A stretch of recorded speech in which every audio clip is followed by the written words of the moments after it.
Okay, we are recording. So stupid. Alright. You should have picked a host.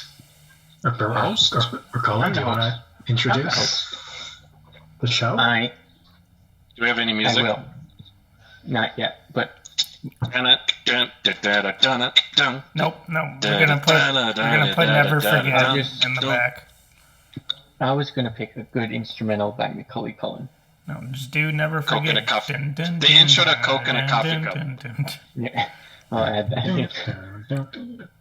Alright, boys, girls, everyone who's gonna watch this, we are Tropical Mix.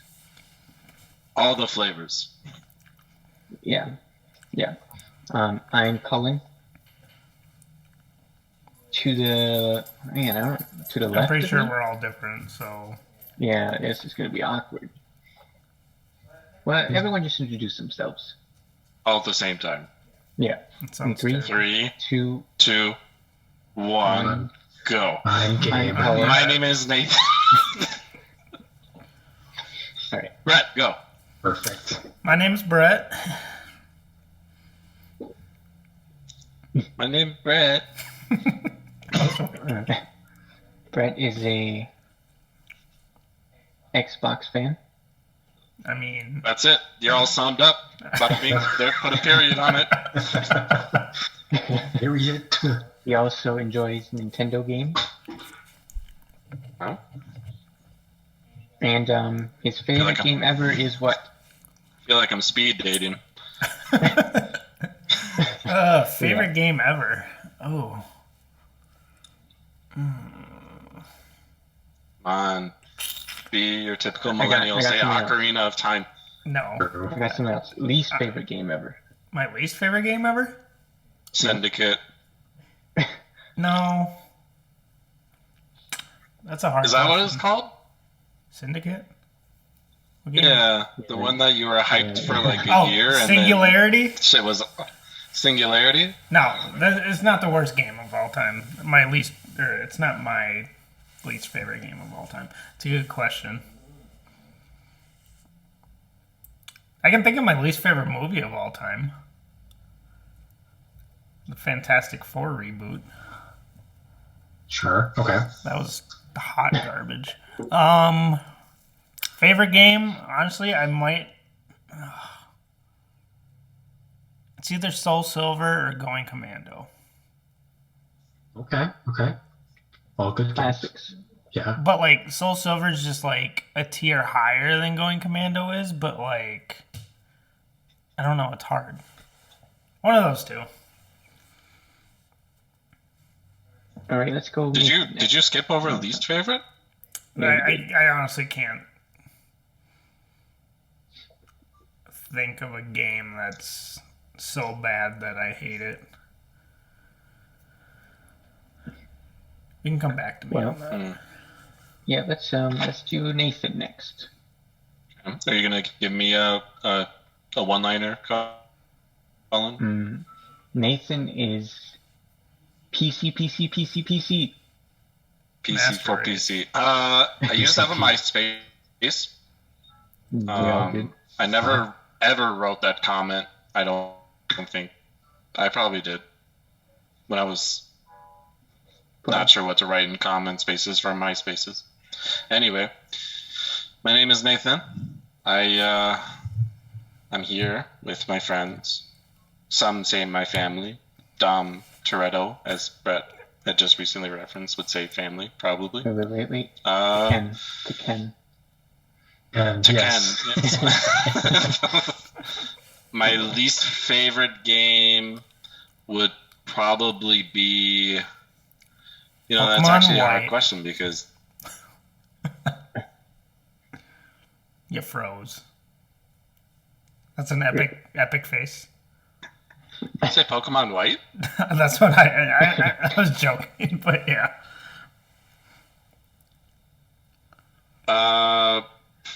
No. It's a difficult question, but it's an easy one for me to answer. I think it's difficult for a lot of people. Spend a lot of time about the game. while we're at work. The one that we want to come back so bad. But I'll tell you the one that I'm always exposed to, which is why it's easier for me to answer this question, is probably the Super Smash series. That makes sense, yeah.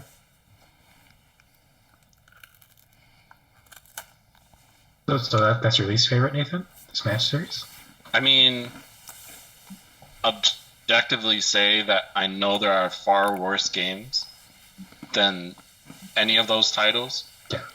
I know that. I just feel like there is. But I haven't encountered them. So the one that always comes to my mind, or the one that came to my mind just now, is Smash series. Okay. All right. Gabe?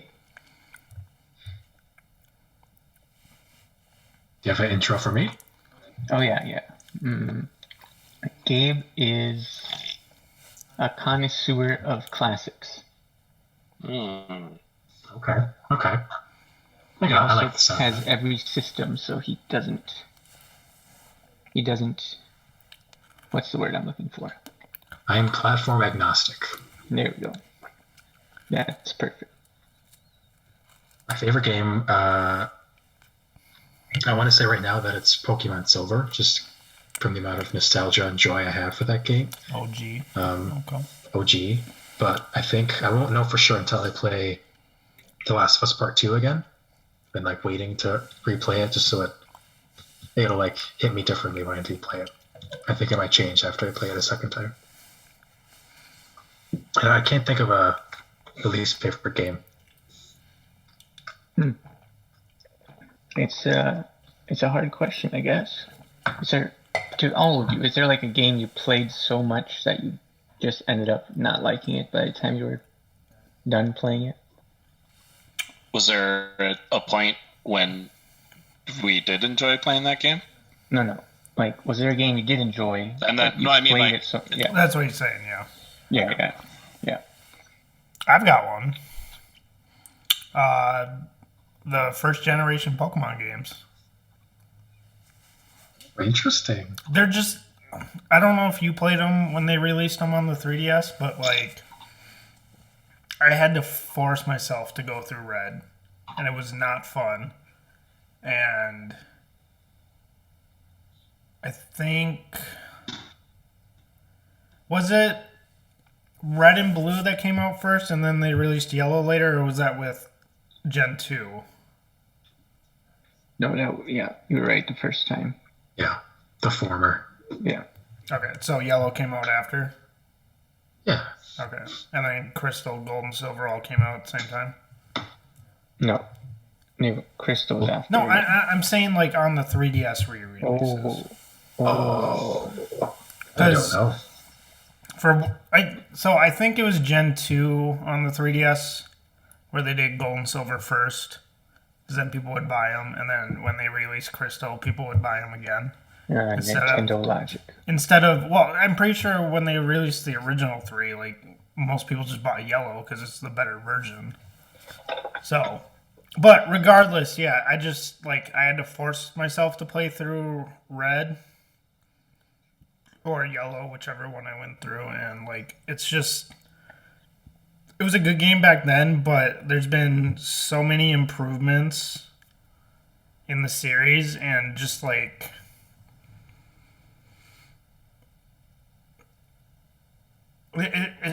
it's hard to go back to from a fun gameplay wise. I mean, yeah, it came out 25 years ago now. Yeah. 96, right? Yeah. And it's basically an NES, but in a handheld. So, it's probably hard to go back to almost any NES or Game Boy game if you think about it. There's very few retro games that age well. Yeah. Nate or Gabe, do you have one of those? Did you give a favorite and least favorite game? No, see, I was going to, but I was just waiting after I asked that last question. Oh, sure. I've got one. This year is a game I played. Was the Skyward Sword HD remaster. That's one of the longest games I've ever played. Both in terms of time and in terms of like mental capacity. Uh, if I hadn't bought it digitally, I would have traded it in like halfway through the game. But I feel like I had to complete it to kind of justify my purchase. It's pretty normal in those games to have to like revisit the worlds you've been to, but that game, I don't know, something felt different. Where when you would go back to places you've been to, it just felt like it dragged on because you'd go back multiple times, and yeah, you just get sick of going back to the same places, and the amount of fetch quests that are involved in the main story is just unreal. Like you need it's the kind of thing where you need an item to unlock a door, and then in that beyond that door is an item you need to unlock a different temple, and it just keeps going and going. And it wasn't the best Zelda game. I got two questions. Yeah, Did you play it when it came out on the Wii then? I didn't. I played it. I didn't finish it. Okay. Because I do recall, I mean, obviously got rave reviews from critics because it's a Zelda game. They all do. But I do remember the like fan response being a little more, not negative, but indifferent. Is that kind of how you're feeling then? I think so. Yeah, yeah. I would say most Zeldas are kind of like each one. There's like a good amount of subset of people that would say it's their favorite Zelda. Yeah. But I never see people say Skyward Sword is their favorite Zelda. That's true. Yeah. Definitely. I don't play Zelda, so I don't really know anything about like almost any of them. Nathan?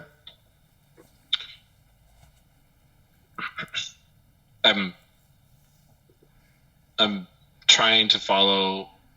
I don't know if this is part of the answer, or part of what the expectations of the question are. But for me, it's hard to identify a single game where I was enjoying it at first and then I fell off it. I think it's more likely to happen with a series because I feel, for me to answer this question, I just think from different ages, something fell out of my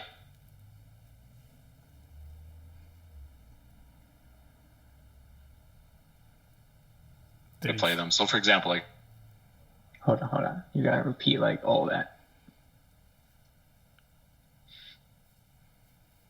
Yeah, your stuff's freezing. Pokemon, I think just something that this is I need it. What I was saying was basically, I think as a series took a long time or as a long duration, and for me, I think the desire to play those games out, and nothing was innovative to me at the time when I dropped off, which was Pokemon White.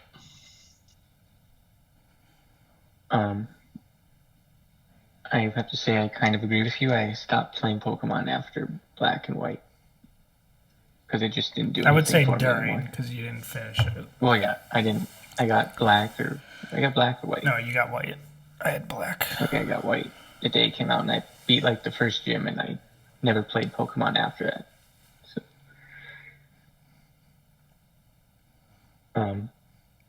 So yeah, I kind of agree with you there. There's just there's better games in that like genre, I guess, nowadays. Well, okay. I'd agree to an extent. Like, Okay, like Not trying Persona to is challenge. half the same thing. well, Half of Persona is monster catching and yeah, and Shin Megami's like that too. yeah. And then you have like Monster Hunt stories, but I think if you're looking for like an actual Pokemon experience, the only things out there really are Temtem and Nexamon. Pokemon? Yeah. Digimon? I don't know how the Digimon games play, so I don't know if that would be similar or not. Like, but like, I mean, like, because Temtem's kind of got like, and really it depends on what you're looking for as a Pokemon fan. Like, I don't really do the online battling and all that. And that's kind of what Temtem's focused on, is the online aspect versus Nexomon's, the single player story. It's a GBA Pokemon. Yeah. Basically. And I think it's really well done. They changed some things up, but if you're looking for the online aspect, that game's going to be lacking. So I think there's definitely some good alternatives there.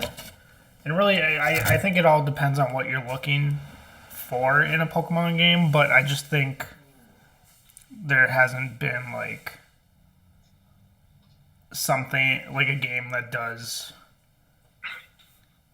everything that Pokemon does, depending on what you're looking for in it. So, I get where you guys are going, though. I still play the games, but, they've definitely, in my opinion, taken a drastic quality drop.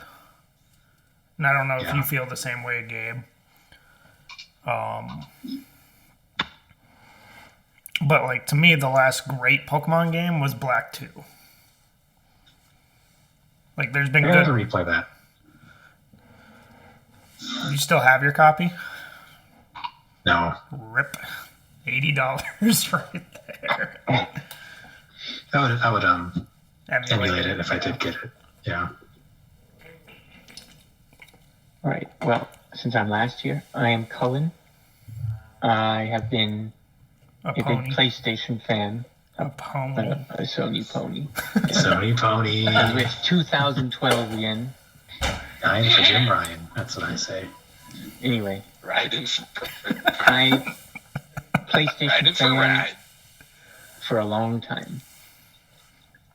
I think it's not a bad hill to die on. No, I'm saying why. It's Spider-Man. No, not long before that, son. I think playing Jak and Daxter and Ratchet and Clank on the PS2. And then I remember seeing Uncharted, a trailer and whatever. And I was like, I need to buy a PS3. And then I was the only friend that had a PS3. I had no friends with a PS3, so I kind of just played single-player games. And obviously, you have a PS3, you get a PS4, and I get a PS5. So, should I do my favorite or least favorite first? Favorite. Well, we all know your favorite. You three know my favorite, but the audience doesn't. If you know one thing about me, in life, it's Uncharted 2 is my favorite game ever. Uncharted 2. How many times have you beat it? Okay, by the end of 2012, I had beaten it 26 times.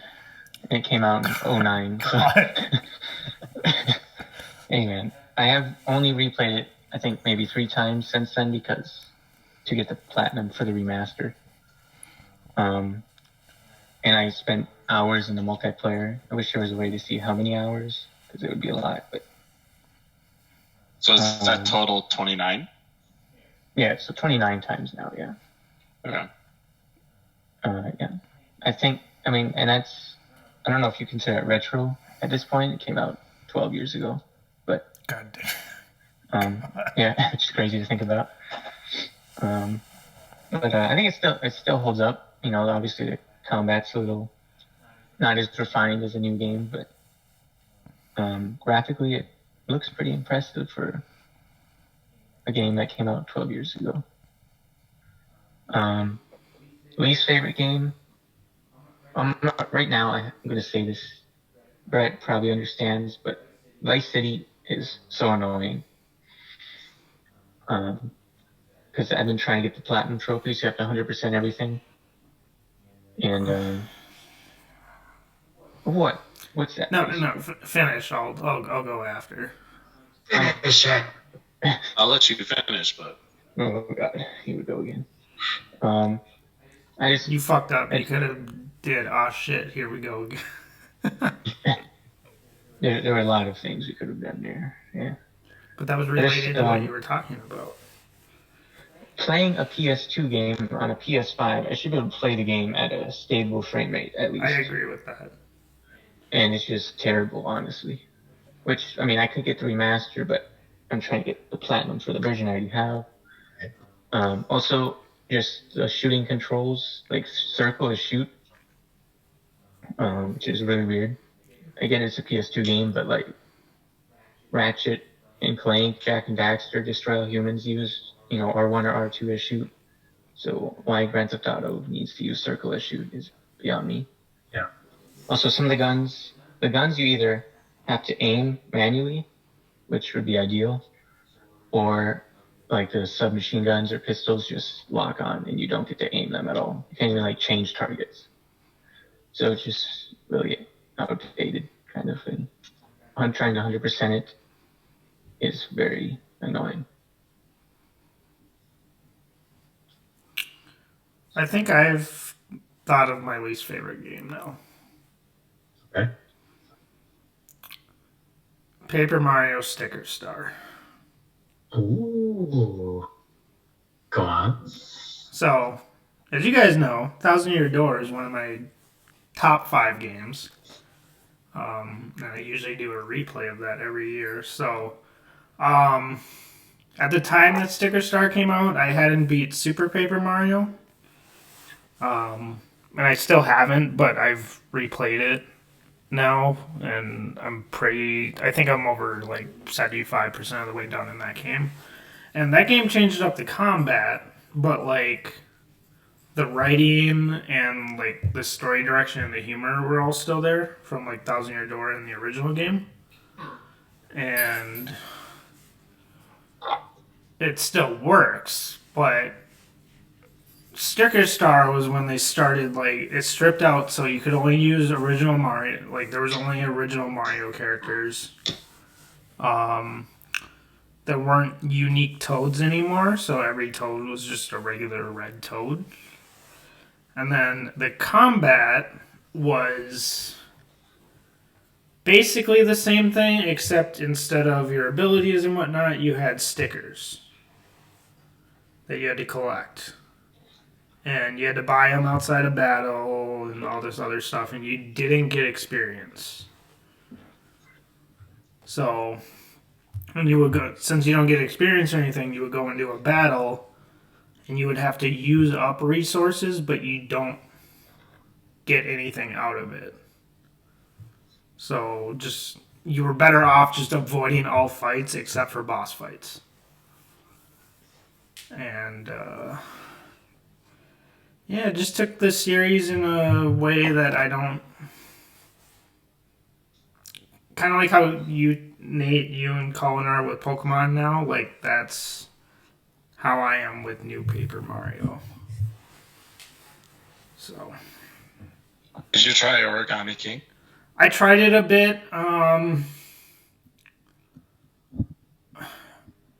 From what I played, the humor and the story are back to where I like it, but... And the gameplay's a bit different, but it's still... It's not good enough to where it makes me want to chug through the game. Like, even if I like the story and the writing and whatnot, like... The gameplay just doesn't hook me enough to want to continue. They all have the same dev team, those games. From what I know, yes. They've pretty much come out and said, or originally at least with Sticker Star, was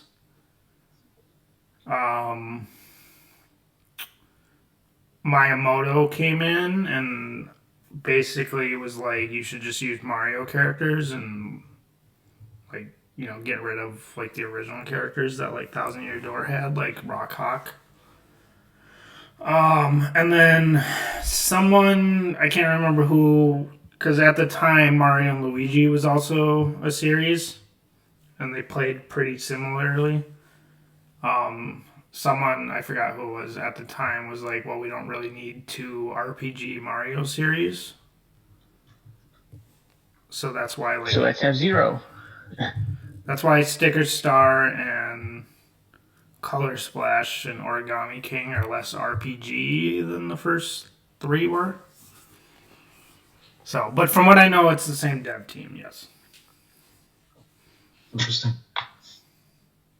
Her interest is going to be peak here, but I've been trying to think of another game that's with the Mario brand, but a different genre. And I've been thinking about dropping some money down for that 64 expansion for online for her to try the 64 Paper Mario. That's a good ass game. It is a good ass game. But I have never played that before. But I heard on another podcast, casual get into RPGs. It's not. So okay, like that game was like the one game we would go to like.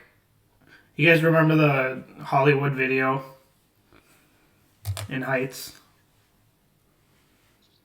Yeah, where Sanders is? Where Sanders was. Yeah. So we would go there, and like that was literally the only game I would rent. Like I would rent it, and then like I don't remember if at the time like you could like extend your rental or if you had to return it, but like I would return it, pick something else up, just for the 2-3 days or whatever, and then we'd go back, and if it was there, I would rent it again. And so like it obviously took me forever to beat it because I only had it for whatever the rental period was at a time. But like honestly, that game is probably my favorite 64 game, and probably was when I was a kid. Like Super Mario 64 was really good when we were a kid, and like Smash and Stadium and whatnot. But like when they re-released it on the Wii U, I bought it day one and I started playing it there, and like I think that holds up a lot better than a lot of other 64 games do. Smash. Yeah. Mario 64. Mario 64. I know, Nate, you're not a fan of that, and I definitely can see why. I moved on. Moved on to Sunshine. Nate's favorite 64 I am enjoying game is Sunshine. Snowboard Kids. Oh, hell yeah. It is a fantastic game, and thank you for reminding me about that. Yeah, Sunshine is super duper fun.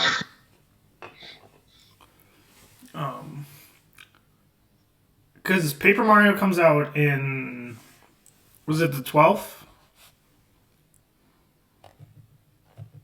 I thought it was already out. No, they announced it that like it's coming, which is weird that they're dropping the 64 games one at a time. I mean, yeah, you're right. Gotta get that moolah. how much is the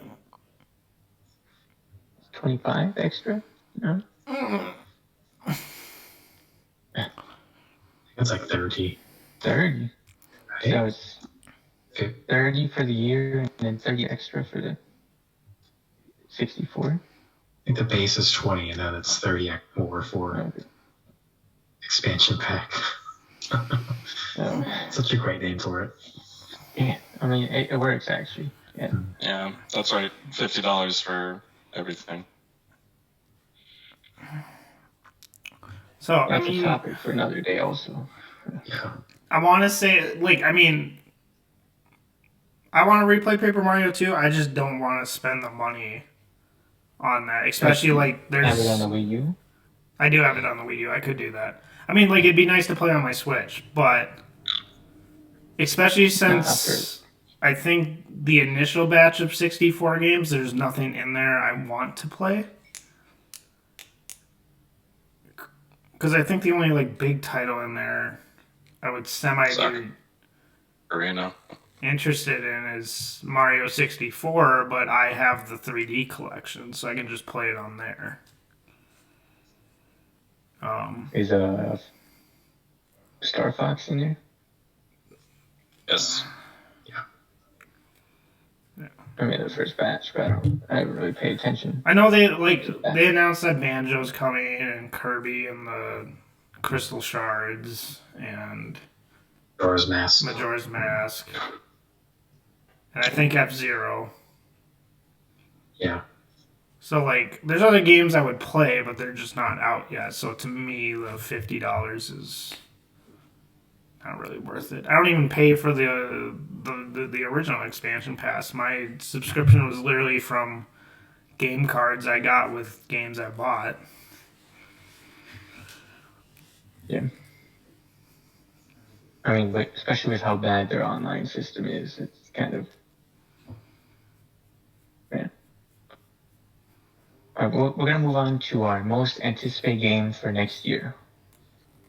Who wants to start? Gabe, you want to start, it looks like. Well, yeah, when it was brought up in the Discord chat, I saw games, not game. So I wrote down a couple, a few. I think I'll discuss a few for sure. So. My most anticipated is Horizon Forbidden West. I'm really hoping I can secure a PS5 before February. Because it comes out in February or March, I forget. February. God, February's stacked. I know. Because I was like very much into the first game and its story and the gameplay. I replayed it this year in 4K for the first time. It was just gorgeous. I would just like turn off the HUD, the UI, just like travel around and just take in the world. And then to have that cut short by like something attacking me and like going into battle with that combat and really enjoying that is pretty much every time. I'm very excited to see what things they've changed, what things they've added, and to see where the story goes. And if I can't get a PS5 by then, I might just get it on PS4 just to see. Are they just to still get it? Are they doing a free upgrade for that? I don't know. Yeah, they are, because they got a lot of backlash. So many ponies. Another one I have is just like surprising to me is Saints Row. I never played the games before, but it being a reboot, I feel like it's a good way for me to jump in. I do like GTA, but I feel like this one would apply to me more because this one seems more I don't know, goofy and wacky. And then another one that I'll just say one more, so I'm not taking up too much time. But a game called We Are OFK. It's like an indie game about this indie band. It's so weird. I've never seen a game that's like this. It's kind of like that like documentary Spinal Tap maybe, where it's kind of like it's serious but not serious. I think you just follow this indie band as they make their first EP. The style looks super cool, and I'm excited to play it. Okay. I haven't heard of that, so I'd have to look into it. Yeah, you should. I think it was on a PlayStation showcase recently. All right. Brad, you want to go next? Sure. So for stuff that's like officially announced for next year, my most anticipated right now is Elden Ring. It literally just looks like Dark Souls, Sekiro, and like Skyrim all had like a ginormous orgy. And just The Wild too, don't forget that. Huh? Breath of the Wild, that's and everything. Yeah, you're right. Living Halo. It yeah, it just like I'm trying not to watch like when like the network test was out, like I didn't get to be a part of it, but I watched a little bit of a stream from Max because he got good playtime with it, but like I'm trying to go in as empty as I can, but like from what I've seen, it's literally just Dark Souls on steroids, which I'm cool with.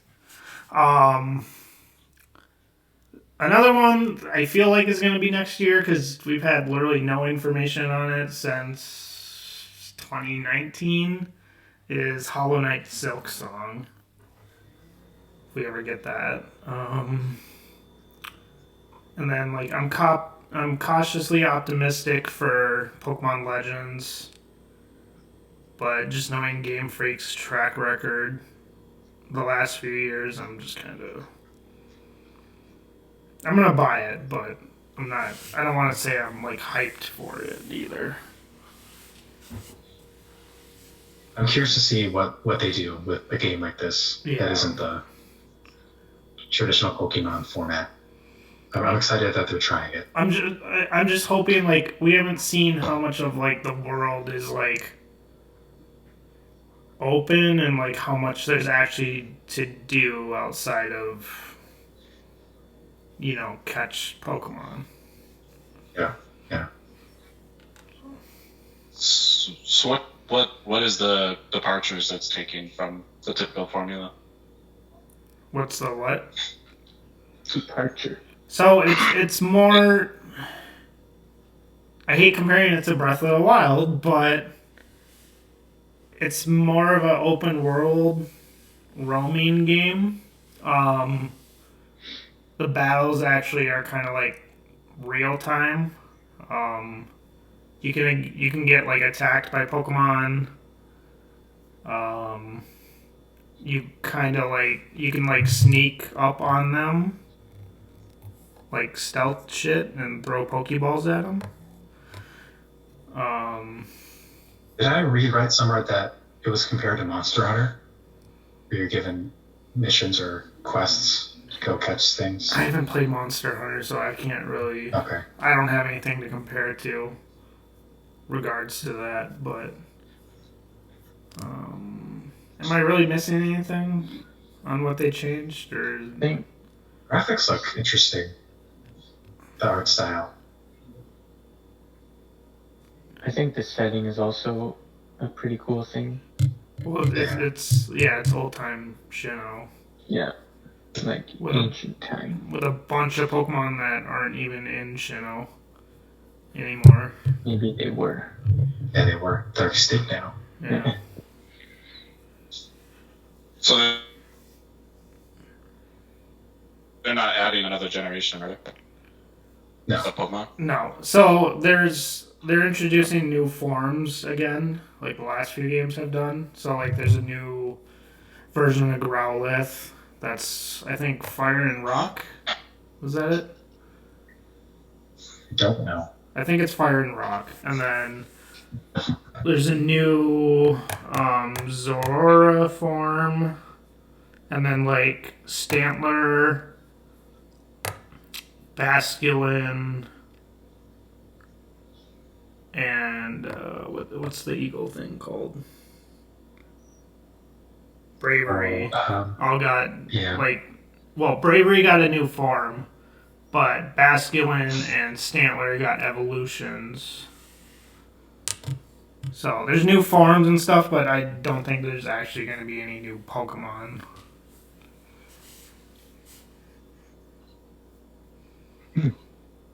Nate, you want to go next? Yeah, I think my most anticipated game next year would be Total War Warhammer 3. I've never been one for like the Warhammer license, but I've liked Total War as a series for a while now. And the second Warhammer 2 that Creative Assembly made is like the scope of all the different playthroughs you can do, like combined with the fantasy of like really diverse like armies just clashing against each other is just like this total cool thing to geek out about. And so they're adding it. They're adding more to it. They're gonna add races and factions to the game, and it's just, I don't know, it's really fun for people who are into RTSs and watch, commanding like an undead army of pirates to fight, um, like an inspired army with like sphinxes and undead skeletons and something unique. And if I'm gonna buy a new game in 2022, that'll probably be the one.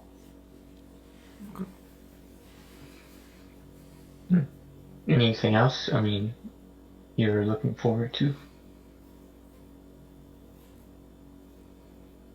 I'm looking forward to, no, not for other games, I would say. I think Team Deck? that will be cool to witness. I don't know if I might participate. I'm starting to grow a fondness for the Switch, so we'll see if I need that to. Although there's a lot of games in my library that I would love to play on the go, and I'd rather not. Battlefront 2. A game that I have. Like I would don't want to buy the same game on the Switch. I'd rather just buy something that I can share the library with. Mm-hmm. So that would be really cool to see, though. Yeah, right. And observe, and maybe purchase one, but we'll see. Chip shortages. I would say mine is Elden Ring also. They delayed. Okay. Mm. They did delay it, but not by much, I don't think, right? Was that February? Or is it January? Yeah. I don't know. Everything's been delayed, so it is what it is right now, I guess.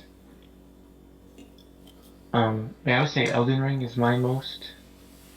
I mean, there's not much to say about it that you don't already know. Like, it is Dark Souls, but more refined. They take like the combat they learned from Bloodborne and Sekiro and kind of merge that, make it into a super open world instead of like, 'cause they were already open world, but in a different kind of way. It was like a linear open world, different paths, but now it's like just an open world. And I like that the dungeon aspect kind of is kind of Zelda-y, which is cool. And then the open world, obviously anything can happen in that. I'm trying to go in blind because there's sometimes you watch every trailer a game comes out and you just kind of end up ruining the game. Yeah. So I kind of haven't watched trailers for the last few years for anything besides like the reveal trailer and the first gameplay trailer. But I pretty much know it's going to be good. Like, they've been making, like, the last 5 games have all been ridiculously good. So they're all Souls games. Another thing I'm really looking forward to, but I'm probably not going to play it too much, but it'll be fun. It will be King of Fighters 15. I know you guys probably don't play King of Fighters too much. Never play it. Yeah. I know Brett's played it a little bit. Nate, I don't know if you played it a couple times, maybe. I might have dabbed a little bit with it with you. Probably just a few versus matches, whatever. But I think 14 was a disappointment coming from 13, which is one of my favorite fighting games ever. But this one looks like what 14 should have been. And I did play the network test or the beta, whatever, with Brett, and it was pretty fun. You only had 4 or 6 characters to choose from, but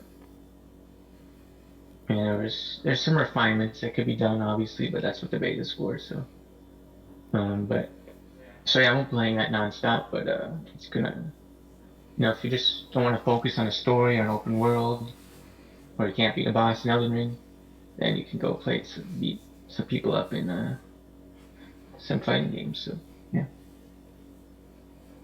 I would say those are my 2 most anticipated. I also can't even think of much else that's coming out, but Isn't God of War next year? Yeah, probably. Is Prince of Persia next year? Ooh. Still waiting for that. I also wrote down Starfield and Gotham Knights. Oh, Gotham Knights, yes. Yeah, man. Is Justice Gotham League next City year Imposters. too? Is who? Justice League Suicide or Squad? Suicide Squad? Yeah, kill the Justice League. Yeah, I think that's next year. I just I don't know if I'm gonna play that. see if you would have told me 4 years ago if I'd be more hyped for a Warner Brothers Montreal game over a Rocksteady game, I would have slapped you. But Yeah. that's how it's churning out right now.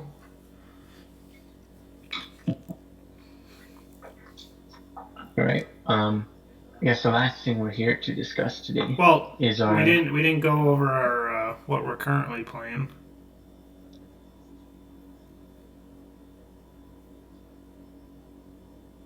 I'm currently playing Vice City to get the platinum trophy. I don't recommend doing it. What made you want to play that to get the platinum? Platinum? Since there's not many PS5 games coming out, I'm taking this time to go through my backlog of games I have a little bit of trophies on, but I could just complete them. So Did you play Also- Pathless? no, I don't. I've seen it. I just Yeah. haven't really. I haven't been buying games as much lately as I used to anyway. So,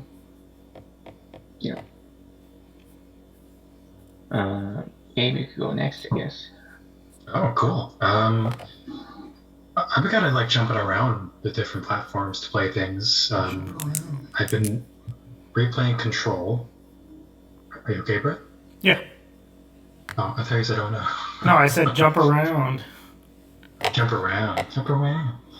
I've been replaying Control because I've recently acquired a Xbox Series X for the first one. So I've been I just wanted to play something that would show off what it could do, and it running at 60 FPS. It's so nice.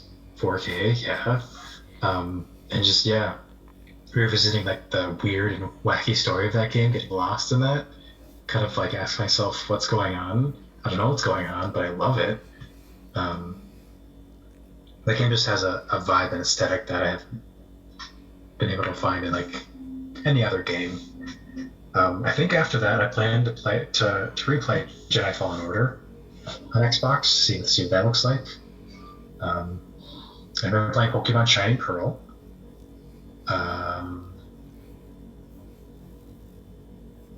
What are your thoughts so far on that? Yeah, I was trying to like formulate my thoughts on it.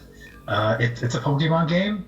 It's a Gen 4 game. I tried to pick a team that was pretty different from the team I did in the original games, which is with the basic team: starter, Lucario, Floatzel, Star Actor, that team.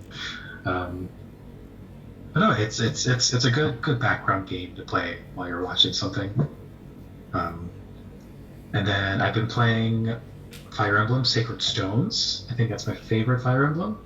Mm-hmm. I've been playing that on my new emulation device. It looks super nice on there. And then It's a GBA game, right? yeah. And then I've been playing Kingdom Hearts 2 on my PS4, 2.5 final mix, I should say. Because I played the first one recently, like last month, and I don't know. I think going into next year when it's like the 20th anniversary of the series, I'm feeling some kind of way about the series, and I might try to replay all the games that I can in the series next year. All right. And that's what I've been playing. Nate? Somebody good. Sure. He's been playing Total War Warhammer 2. That is accurate. But I've also been playing Assassin's Creed Syndicate. I'm up to 80% synchronization. So Brett, who I think is probably the most AC veteran besides me here, like that's actually a pretty high number. It is. As you get You're doing all into the the Assassin's Creed games. You're doing all the missions like 100% synchronization with the like optional objective things you gotta do. No, I haven't done the optional objectives. I think my last since I started picking up this game again last week, I decided to prioritize if I was going to be doing something extra beyond the standard expectation of the main story, and then just kind of doing some stuff in the side quests and stuff. I thought about like, okay, what actually in this game gives me some kind of like incentive to do it. So I was like, okay, there isn't a reason to pick up the 80 million chests that are laying around Victorian London, because there's a multitude of ways to make money, and then I found, okay, there's helix glitches, and I can't recall what it's been for other AC games, but these glitches, when you collect them, maybe it's a certain number of them, or maybe a specific one, you unlock some lore in the database you can look through. Assassin's Creed lore is like notoriously difficult to follow, I feel. So I'm enjoying them regardless. And then there's some other collectibles in there that just they're not just collectibles. They actually do add some stuff to the characters in the game and the events of what was happening in the world at the time. Like Queen Victoria, one of the collectibles is you could just find random pieces of her own correspondence, and I have to check to see if they're actually pulled from history, because none of them are particularly, none of the letters that you find makes this completely. Is this actually? It made me think like, oh, is this actually something they found about Queen Victoria? So there's just a lot of cool smaller stuff that find that I really do think flesh out the game, which makes me think Syndicate is actually probably in the upper tiers of Assassin's Creed games. That's an advertisement for you, Brett, I think, and any others. But I mean, like for the city, yeah. No, I mean, I think that's an advertisement to anyone. Then it's pretty fun. And then I'm also playing. I read all the Witcher books, so now I started on Witcher 1. But something about the idea of having that Witcher 1 and Assassin's Creed Syndicate all on my mean, it didn't sit right with me. Because I just felt like having two games, it just didn't make sense for me to multitask between the two. So I've done The Witcher so that I can focus on Syndicate. Otherwise, I've been playing Total War Warhammer 2, and I've been thinking a lot about why I don't like Super Mario 64. And I think one of the reasons I found is that the cryptic messages they give you at the beginning of every level where you could find a star started to frustrate me, and I was trying not to use a guide, and I guess I wasn't entirely sure of the length of the game. I think nowadays, well, I should say back in the 64 days, I think us as a group weren't too cognizant of the time that we're spending on each video game, as much as we are right now. So I was just thinking, like, how long is this game? Like, am I going to collect all the required stars? So I just like, I don't want to keep thinking about it like this. So I put it down, and I picked up Sunshine, which is a lot more clear about the goal is of each level. It gives you, some subtitle or some text, brief text, much like 64, but the text is much more clear of what it is. And when you open the level, the camera zooms out from the objective. Right. And despite all that, it feels more respectful of time. And I think that is, to Super Mario 64's credit, that's not a detraction from it. I think that's just a product of the time that we live in, or at least the age that I'm at, where I'm also like feeling like, okay, give me the goal. Right, and that's actually the game. Like, the water is fantastic to look at, and you feel like you're on a vacation, but somebody there's a bunch of goo everywhere. You want to clean that shit up. Clean it up. I hope to finish I hope to finish Sunshine and Syndicate by the end of the year, because I feel like that will really flesh out my choices for top 5 games of the year. I think Sunshine's one of the best looking games of that generation. Easily, yeah. And still, the water is still like unmatched almost. I know. It's crazy. Just that came out 20 years ago next year. Yeah. And like, no one ever talks about the jump from like 64 to Sunshine and how it's a big of a big change ass that leap, was. yeah. Also, like what was I playing? I was playing some open world game. I think might have been Guardian. I mean, that's not open world, but it's like a modern game. And I was like, the water in this looks like trash. Like, yeah. Like, people don't even try when it comes to water, honestly. They're like, yeah, it looks fine from far away, so we don't have to work on it. We can fix it later. Yeah. Is that Deathloop? The water in Deathloop? Yeah, actually, it was Deathloop. I knew it was a current game, but I couldn't remember which one. The puddles in Spider-Man. Those look better than the water in most games. But yeah, Sunshine was one of those games that, like, when it came out, again, people didn't really like it. And then now everyone's like, love it. It's amazing. It's probably the best 3D one. I don't know. A lot of people say that, but That it happens a lot with a lot of franchises where the new game comes out and the new game's garbage, and then the next game comes out and suddenly the game before is like god tier. yeah. And like it's fucking the Halo community is notorious for that shit. And I mean, Pokemon, just about anybody could be like, I think it's I don't even think it's just game related. Movies, television shows, like Yep. you'll just get a lot of that vocal hate at the beginning, but then like as soon as it has time to sit and then the new one's out, like, oh hey, this was actually good. For sure. Yeah, I mean, it's kind of weird how we just naturally do that, but yeah.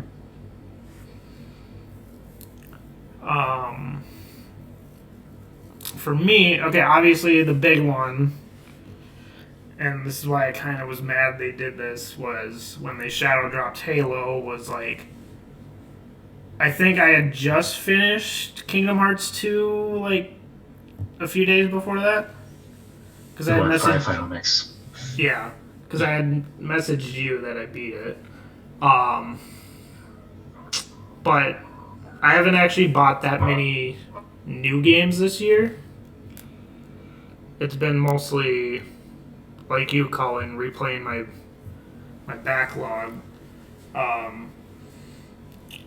Halo dropped, so most of my gaming time has been going into playing the Halo multiplayer, which I need to go back and just add in that one little thing you told me about for the article, but should have that done this week. And then I beat Shining Pearl also. So right now I'm kind of like you, like I put it on when I'm watching something, and I'm doing the battle zone right now, and I'm doing a lot of hunting in the underground, just trying to finish my national decks. That's really it right now that I'm playing, but I am planning to play Kingdoms of Amular. Just announced the expansions coming out the 14th, I think. That they announced like a year and a half ago. So I'm going to jump back into that. The Gunk comes out 16th, I think. The Game Pass game, right? Yeah. The one by the SteamWorld devs. Yeah. Yeah, so I'm going to play that. 2 games I'm really close on that I want to beat by the end of the year is Fire Emblem, like the original Game Boy Advance one. I think I have like 2 missions left. So I just need to actually sit down and beat it. And then The last mission is pretty hard. Yeah, I don't know if he'll beat it. I'll be honest. oh, the fucking dragon. Yes. Yeah. The good thing is, I think one of the last levels I have still has a Coliseum on it, so I can just grind that if I need to. Yeah. But then also Luigi's Mansion 3. I'm literally at the final boss. I just need to actually sit down and play it. And then the only thing stopping me from doing those is the Halo campaign is going to drop on Wednesday. So, but I have 2 weeks off starting on Wednesday, so I should be able to get a good amount of gaming in there. But yeah, and then next year I'm planning on just getting to all the games I didn't get to this year, like Metroid Dread and probably Guardians. So Ratchet and Clank, I need to beat that too. Yeah. That's where I am at. Nice. All right. Well, then yeah, we're just gonna go over our what's the word? Our Predictions. thoughts, I guess, on the Game Awards. Projections. Yeah, predictions. I can't even think of that My word. charger quick. All right. Nate, how about you go first? So we're doing Game of the Year predictions starting Just from. Game Awards. Yeah. Okay. Are we just gonna? Am I just gonna throw out a couple that I think are gonna happen, or are we gonna go one by one each I category? think we should go one by one on each category for sure. Oh boy. Okay. I think how about like the big categories, like Game of the Yeah, Year? no, there's like Yeah. 57 categories. So Yeah. for sure, big ones. So okay. Well, there's quite a few. Yeah. I just want to know what we all think here. Should we start with? Okay, so I did share a Polygon article. I'll have that open. Yeah. It's Bert back. Yes. Okay. Where is this article? Yeah. Go to the chat. Oh, it's on here. Okay. I feel from my position, I feel a little bit out of place where a lot of these games, any kind of prediction that I may have will just be based on what I've heard. Mm-hmm. Like Game of the Year, I haven't played any of these 6 games, but I've heard praise about pretty much all of them.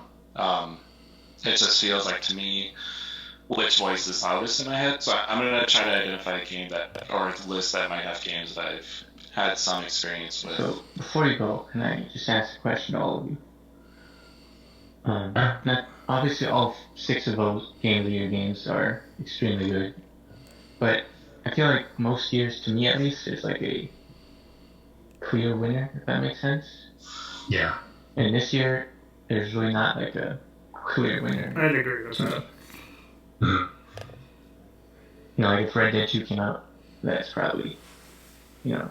Mm-hmm. But there's not like a enormous game like that this year. So What I feel like I've heard the most clamor about is Blue. I feel what I've heard is just a lot of people have had great conversations to tell their friends when they played that game. And that sticks out to me just when I hear about how that gameplay presents and the interactions of the assassin that's following you, Juliet. What's her name? Juliana. I think that's what I've heard the most probably out of all these. Besides that, it might be Ratchet and Clank, but I don't know. Definitely from what I hear, stands out as the game that I would predict to win. Right. I think I don't play all these actually. I played Deathloop, Ratchet and Clank, and some Resident Evil, but not haven't finished it. But actually, I do want to play Psychonauts 2 and It Takes Two. I think It Takes Two. I'm gonna try and play before the end of the year, but You play that with Brett. like we could, yeah. But yeah, I think because all the marketing from PlayStation for Deathloop that people might just flock to that maybe. Yeah, it's a game that a A lot of lot. Yeah. people know about because of the marketing. Like people were sick of the marketing by the time it came out because Yeah. it was like way too marketed or whatever. So I think that might help it a little bit, just even subconsciously, like, oh, Deathloop, whatever. And I do think that'll win, but if that doesn't, I think it would be Ratchet and Clank also. I was gonna pick Ratchet and Clank as kind of an upset. I mean, I can definitely see it.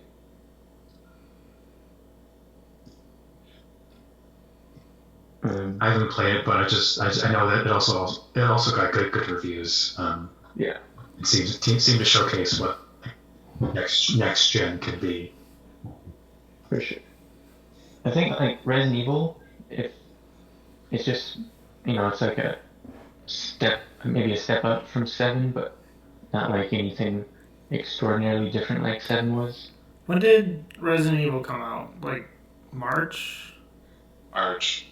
Yeah. God, that feels like a whole other year ago. Yeah. But Ratchet came out in May. Yeah. Yeah, it feels like a long time ago also though. I mean, okay, so in my opinion, I could definitely see Ratchet or Deathloop taking it because of the Sony backing part of it. But I think the biggest hype thing I've seen, well, I don't know if I want to say hype, but basically everything Nintendo releases first party wise sells really well on the Switch. But I've seen like so many people who don't play Metroid play Dread and think it's a really good game and it gets them into the series. One of my favorite YouTubers, Max, he had never played a Metroid in his life. And I think he played a little bit of Super leading up to Dread. But he played all the way through Dread, loved it, and then he went back and he started off Super again. And then he's gonna work his way through the games. And I've seen that with other people too.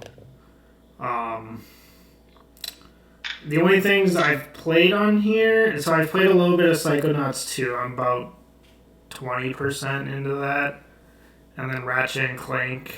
I don't know. I'm kind of like Nate, where everything, because I haven't beat any of these, so I can't really say. But personally, I think it could go to Metroid. But I can definitely see the Sony hype giving it to either Ratchet or Deathloop. I think it'd be more Deathloop, just because it's more of a uniquer experience than Ratchet is. But yeah, that's where I'm at on that. Okay.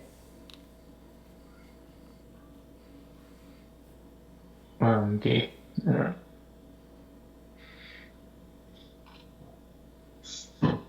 Yeah, I mean, the only game I played on this list is It Takes Two, and I didn't finish it, but from what I played, I feel like it did.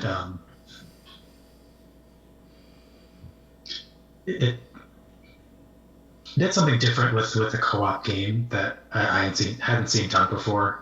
It seemed to make it more accessible to the people that maybe hadn't played those kinds of games before. But if I had to pick one, it would be Ratchet and Clank. Um, to me, this year feels like 2019 when Sekiro won, when that just kind of came out of like left field. Even though it was kind of the same situation where any game could have won, but I feel like people were still surprised that it was Yeah. Sekiro. I have some like announcement predictions that I was hoping to get out at some point. Yeah, I got some discussion.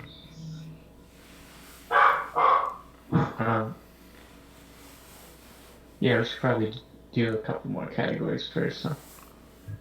I'm gonna quickly throw in. Go ahead, Gabe. I think we should do best voice actor. Is that on there? Voice actor. Yeah. Best performance. Best performance. Yeah. Okay, down there. I can tell you, Giancarlo Esposito is not going to win. Every time I hear about Far Cry 6 is how they utilized him. I'm surprised. He was in so much of the marketing. Mm-hmm. Yeah. All right. Well, since Gabe, you picked best performance, why don't you go first? Okay. I think it's going to be Erica Mori as Alex Chen from Life is Strange. That's the only game on this list I've played, but I just love her performance. And like I remember seeing, like, looking her up after the game because I figured she had like a long credit list of games from her like performance, but it was her first like acting gig on her IMDb page, and I'm surprised that she was able to give the performance that she did, and without like spoiling anything. Like one of the last scenes in the game was like one of the best scenes I've seen. One of the best like acting scenes I've seen in a game ever. And yeah, there's multiple of those games of those moments in the game that like stuck out to me. Like, wow, this is a good actor. Like they picked the perfect person for this role.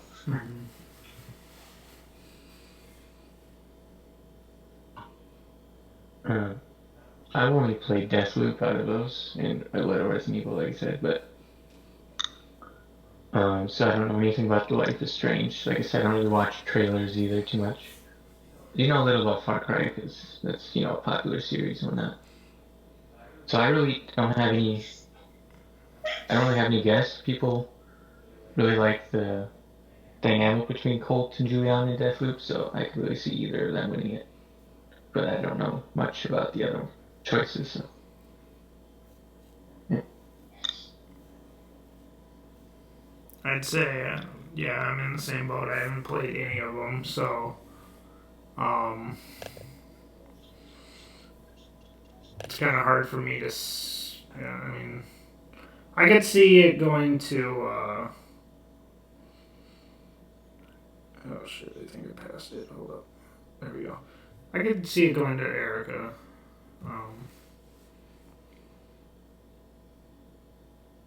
Especially like Life is Strange. Well, okay, I haven't played True Colors, but I played a bit of the original, and it's very much a character-focused game from what I got versus, Deathloop and Far Cry are more about the gameplay, and then like Resident Evil's like the atmosphere and whatnot. Yeah.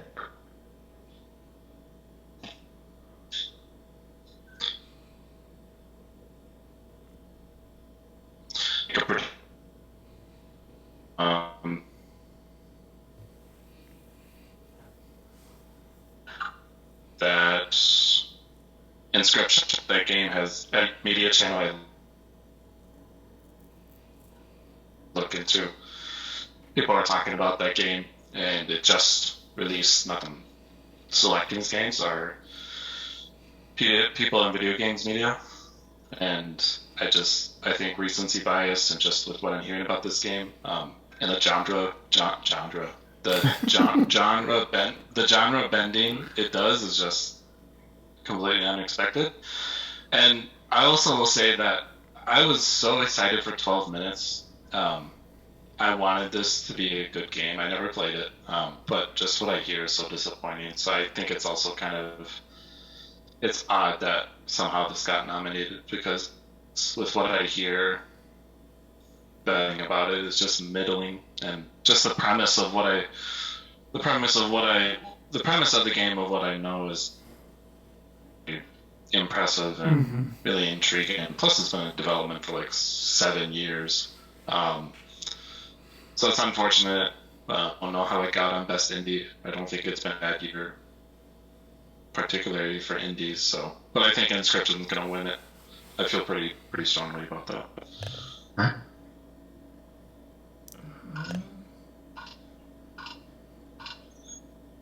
If we're talking about Best Indie, I mean, I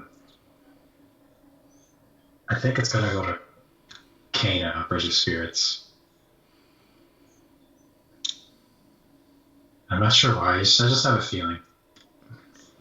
I think that one's got like the biggest press. Got Sony backing too. Yeah.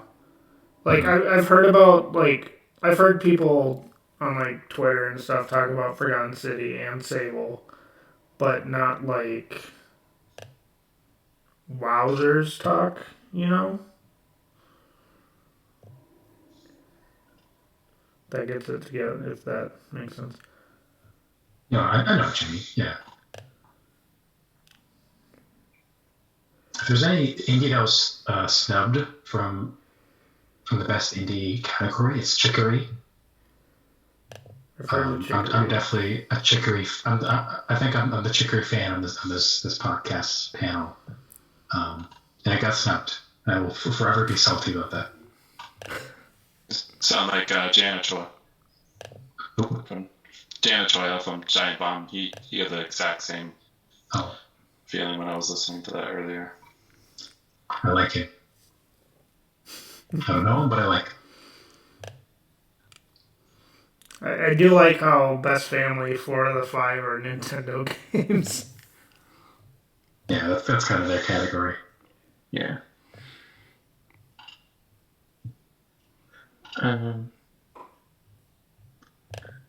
Well, why don't we go over a couple of predictions? Because I think, we're gonna have like a separate thing on the Game Awards anyway. So, right. So Gabe, you brought that up. So why don't you start? Yes. Okay. So, Jeff How many Keighley. predictions you got? I've only got 2. Well, 3. 2.5. Jeff Keighley recently tweeted that he's been like holding on to this game announcement for 2.5 years when he last visited the studio. Right? Yeah, you saw that? Yeah. And I was thinking, like, okay, what game could that be? Like, what was happening in 2019?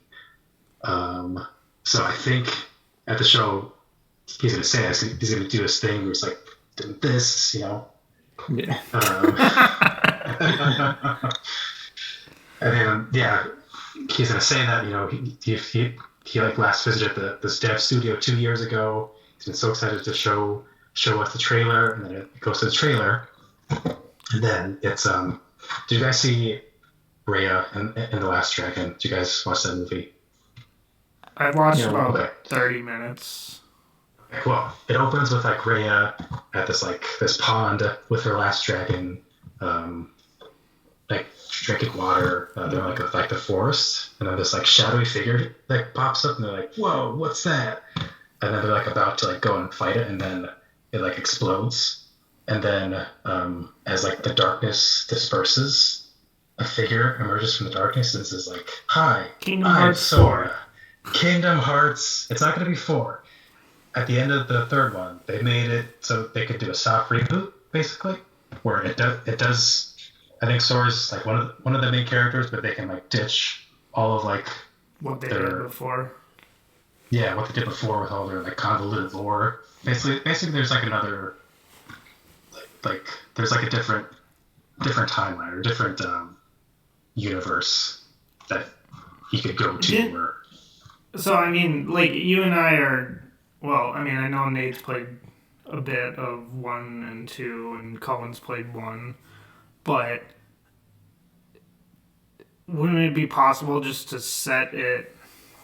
Because I haven't got to 3 yet, or the number of spin-offs. Sure. But don't they kind of hint that there were Keyblade wielders before Sora? And that there was like a Keyblade war? And then... They've explored that already in a few games. The spin-off games. Okay. But I'm thinking something entirely new, where they can explore new worlds from like newer Disney movies, like Raya and the Last Dragon. Okay. So that would be a cool ass world to explore. What did you think of 3? I loved it, but that's because I'm biased. Did you like that they kind of got rid of the Final Fantasy part of it, or like from what I know of 3 is there's basically no Final Fantasy in the main game, and they like re-added it in the DLC, like characters show up in that. Yeah. But I mean, like, did you like that? Did you? I didn't mind it because I never really played those games. I didn't have any attachment to the characters. I feel like this prediction has some legs because this engine that they built for the 3rd game is already it's built. Maybe they can tweak some things, make it like look nicer on next gen systems. Mm-hmm. And if it's not that, then I think Jeff, like I can know him personally. I think he did visit Square Enix in 2019 after they had just released. Well, I guess that was 2020. Well, when they were working on Final Fantasy Remake, I think he's gonna show a teaser for like part 2 of that game. Okay. And then my other prediction is they reveal the title of the next Breath of the Wild game with a new teaser. Right. And everybody goes nuts. They will. Yeah. Okay, who's next? Who wants to share their prediction? I mean, I'll go next. So, the one thing I saw that was confirmed was they're going to show a new trailer for the Gollum game. I don't know if you saw that, Nate. I did. But then there's been quite a few rumors by primarily Xbox people that there's going to be a trailer for Hellblade 2 and or Avowed. So, I mean, I'm only like halfway through Hellblade 1, but I know a lot of people are looking forward to that. Yeah. And then, I mean, Avowed to me looked great because I didn't think we'd get another Elder Scrolls in the next 30 years, but yeah, those look good. I can definitely see, so it's weird because like the last few Game Awards, like Nintendo's thing was pretty much like a Smash character. And you know, we're done with that now. Like, we got the first DLC character revealed at the Game Awards back in 2018, and then Sephiroth was revealed last year. So I think if Nintendo was to show anything, it would be Breath of the Wild 2, or whatever they're going to call it. I think... Let's see. I think if Sony does anything, it's going to be a God of War trailer, because we haven't got a new one in a while, right? Or am I wrong on that? Yeah. A couple months, a year, maybe. I don't remember. So, I do think there's a good chance we see whatever NetherRealm's working on. We did get the Mortal Kombat 11 reveal at the Game Awards, And then I think they did something with Injustice 2 at the Game Awards also. So, but there's been like so many different rumors on what they're working on. Mortal Kombat 12, Injustice 3. There was a rumor of a Marvel fighting game from them. So, yeah. It's kind of what I've got. All right, Nate, you gotta go next. It's just a shot in the dark. I think Kojima might show up. Might show his face on stage. Yeah, I was gonna. Yeah. He might talk. He might drop a teaser. I mean, there's knows? been rumors for months now of them and Microsoft working on a game together. So, and with Jeff being friends with Kojima like that, then I could totally see them doing something. Yeah.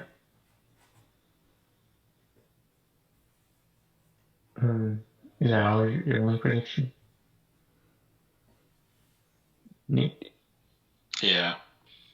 I can't imagine anything. I mean, I think everything else that Brad and Gabe said probably I would agree with. Yeah.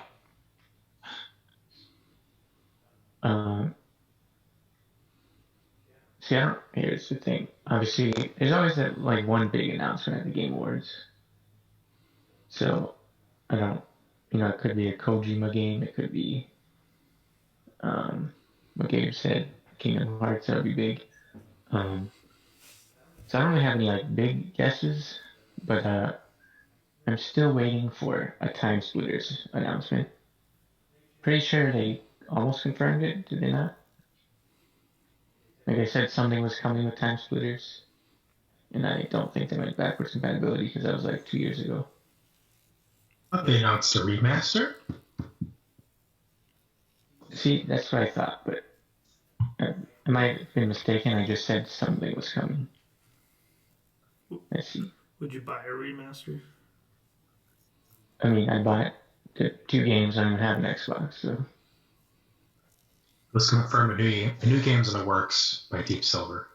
That was in May. In May this year? Yeah. Okay. Interesting. I thought it was longer than that, but. So I'm waiting for that, and maybe, hopefully, an update on Prince of Persia. You're excited for that game? Question mark. That's actually The Sands of Time is a great game. It's probably in my top 15 games. Wow. And obviously it looked a little rough, but they're taking their time. They've now delayed it a whole year at this point. So.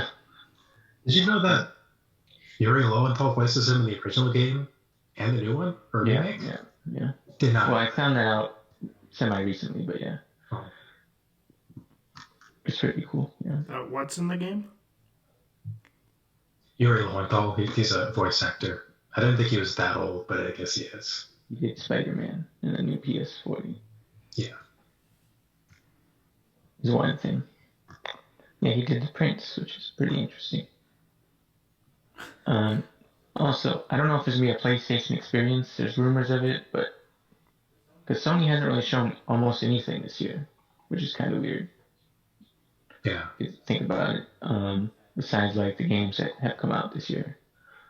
So there very well might be a PlayStation experience, which is usually at the end of December, but nowadays you don't have to schedule it months in advance. You can just do it 3 days early and everyone will watch anyway. Right. So. Yeah.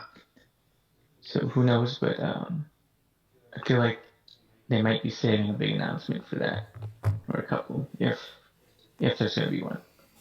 So.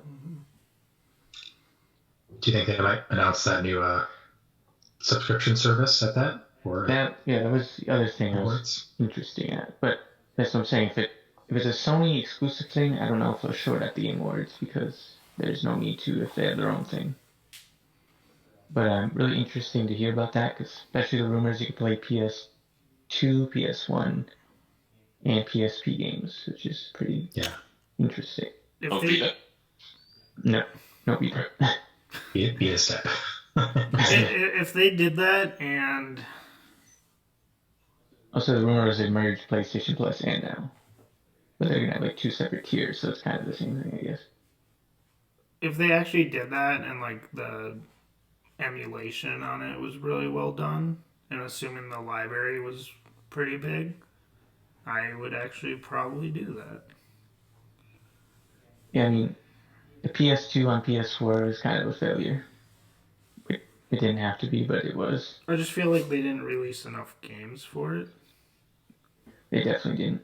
And, they went through all this work to make the four jacks, and then didn't do anything else with, like, Sly or Ratchet or whatever. I would have bought all four Ratchets.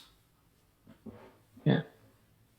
We probably would have bought the Slides, and, I don't know, it's just, obviously licensing is an issue, but Microsoft's doing pretty good at their backwards compatibility, so. They're killing it. Yeah. Sad that's over, but They gave us time splitters. At the oh, last they second. released updates. I don't know if you saw for the shooting. I heard, but I haven't tried it yet, so we should try that. But yeah, I guess that's all we can talk about today. So again, I'm Cullen. Let's go over our names one more time, I guess. I'm Gabe. Nathan. Brett. And we together are Tropical Mix. Our website is launching very, very soon. So we're going to link it in the video for sure. And then this should be within the next week. Hopefully have it up by Thursday. Yeah. And then, Cool. So you can find us almost everywhere. YouTube, Twitch. You can subscribe there, watch, follow, whatever. I don't know what they're called nowadays. Everything has a different name. But we're Tropical Mix everywhere, so just search Tropical Mix. Any last words, anybody? I love video games. They're cool. I agree. I mean, like, big if true. just real quick, to me, it's the most easy way to get involved into a story or really feel like you can connect with the characters because, you're kind of doing all the actions for them versus like a movie. Also, sorry, real quick. Also, you can like play games different ways. When you watch a movie, it's basically the same thing every time. You might catch something new here or there, but it's the same movie. It doesn't change anything. But games you can play in so many different ways. Even like linear games, you can do a couple different things. You could try and speedrun it, but you can't speedrun a movie really, unless you fast forward. Just scrub it. Yeah. So, but yeah, so games just very, very cool because of all the different things they can do that movies and TV shows can't. Games are just, I think, the most immersive escapism you can get into. Like, like TV shows, movies, most books, are a good way to escape into another world, but you're kind of always going through that story as a bystander. But like games allow you to put yourself in the in the shoes of that character. You're the one controlling what happens moment to moment. A lot of the times the story is linear, but you're controlling how you get there versus the movie's already set up, the TV show's set up, the book's set up. So yeah. That's why I love video Well put. games.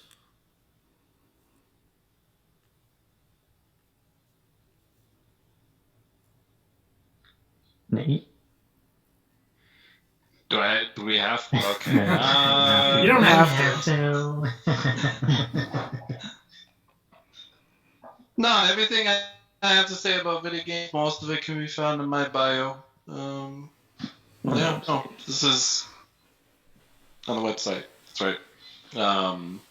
Yeah, no, this is one of the cooler ways, and I think we're showing it already today, is that when you get together with other people and you dig into games, experiences that you shared with somebody you know very well, and sometimes somebody you don't know, there's always opportunities to learn about how people took experience a different way, and this steps they took, which is entertainment of all of us getting together to talk. So we all get to see each other's perspective, and yeah. All right. Well, we want to thank you all for watching. We're gonna do more podcasts. So stay tuned for those, and then just check the website regularly for new posts and reviews and just news. We have a calendar for upcoming releases and all kinds of other things. So check out the website, and yeah, thank you guys again for watching. Bye. Thank you. Yeah. So long. I'm gonna click as a final farewell. Wait, it's not.